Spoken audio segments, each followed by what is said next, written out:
Okay, good morning. Thank you all for being here. I'm honored to represent this area in the 4th Council District for the San Diego City Council. You know, I am joined here by some great people. I'm joined here today by Council President Pro Tem Marti Emerald, Chair of the Public Safety and Livable Neighborhoods Committee, and Fire Chief Javier Mainar, and Mark Nassar, Deputy Director of the Public Works Department. Very important people behind me, very important. We're standing here today in the greater Skyline Hills community, where only after 90 days in office, I requested that this temporary fire station be built immediately to improve the inadequate emergency response times in this community. And today, we stand here through hard work and determination to officially mark the opening of the first fire station in the Skyline Hills community. You know, this project not only provided temporary construction jobs for residents, but it will address the inadequate emergency response times in the Skyline Hills area. This project also represents the promise that I made to you when I took office to advocate for more resources for our first responders. And it reaffirms my commitment to public safety. I would like to thank the Public Works Department staff, the great staff who manages all of the capital improvement projects. I would also like to thank all of I call them my first responders and members of this community. You have been the driving force behind these improvements for our district, and I'm humbled and I appreciate it. Now, it is my pleasure to introduce President Pro Tem Emerald, Chair of the Public Safety and Livable Neighborhoods Committee, to say a few words. President Pro Tem. Thank you. You're welcome. Oh, congratulations, sweetie. Thank you. Congratulations, congratulations. I'm told I've got 2 minutes, so I'll try to keep this short and a couple of quick sound bites here. But this is just one of the 19 fire stations San Diego desperately needs to provide a level of safety for all of our neighborhoods. This is just a temporary. We hope to have enough money to build a permanent station here and 3 more in this general vicinity in the not too distant future. As you probably know, I'm out trooping throughout the city with the fire chief and Alan Ariado from the local 145, our city engineer, and our IBA, touting a bond measure for the November 2016 ballot. And these are the fire stations, Alan, thank you for catching that. These are the fire stations we need to build. We've done a study. We know where our vulnerabilities are here in the city of San Diego, and many of them are right here in this general neighborhood. That's why there are 3 fire stations on this list to get built. And the only way we can do it is to get a bond measure on the ballot in November 2016 and get 2/3 vote from the public. So this is just a temporary.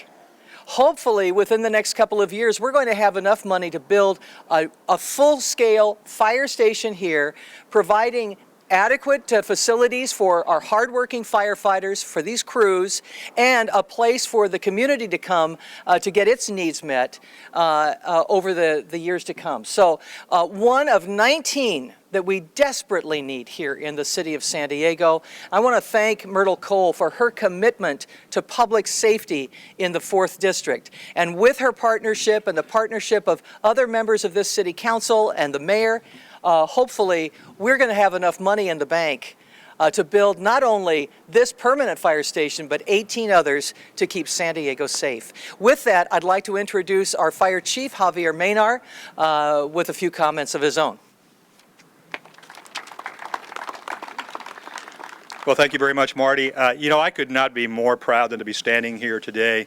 As I look off in the crowd over here, a former partner of mine, when I was at Fire Station 12 across from Lincoln High School 33 years ago, I'm looking at retired Deputy Chief Ken Malbrough and we were reminiscing that I think we were riding out here on the tailboard of fire engines to come to calls in this district 33 years ago. This station is a long time coming and getting here. Ken, nice to see you here today. I can't thank Councilmember Cole enough for her advocacy to bring this station to her community. Council President Pro Tem Emerald for her leadership on all of our fire station and public safety needs throughout the city, from her chairmanship of the Public Safety and Livable Neighborhoods Community.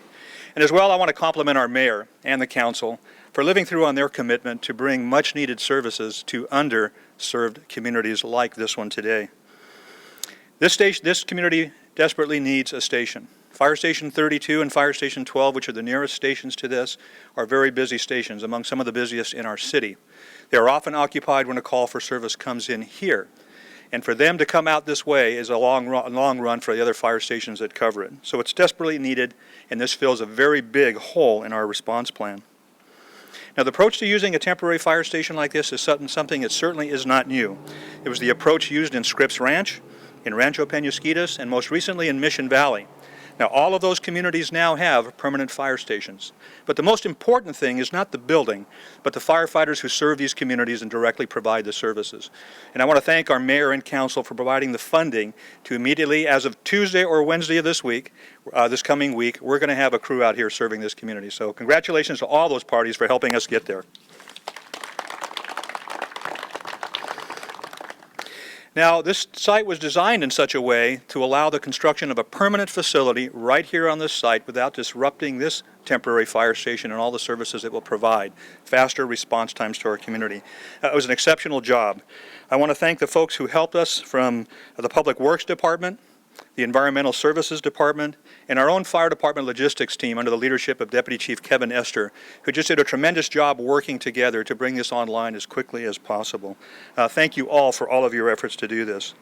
Now, I will turn it back over to Councilmember Cole. It's a wonderful day today. I know we have a ribbon cutting about to do, and I could not be more excited to be part of that. Thank you so much. Next, we'll hear from Mark Nassar. Thank you, Councilmember Cole. Thank you, Chief Mainar. I'm very proud to be part of the fire and rescue team. It's very rare that an engineer gets to be part of providing heightened safety and security to the community, and we're very proud as Public Works to be part of the team that provides this service and increased safety to the community of the Skyline Hills.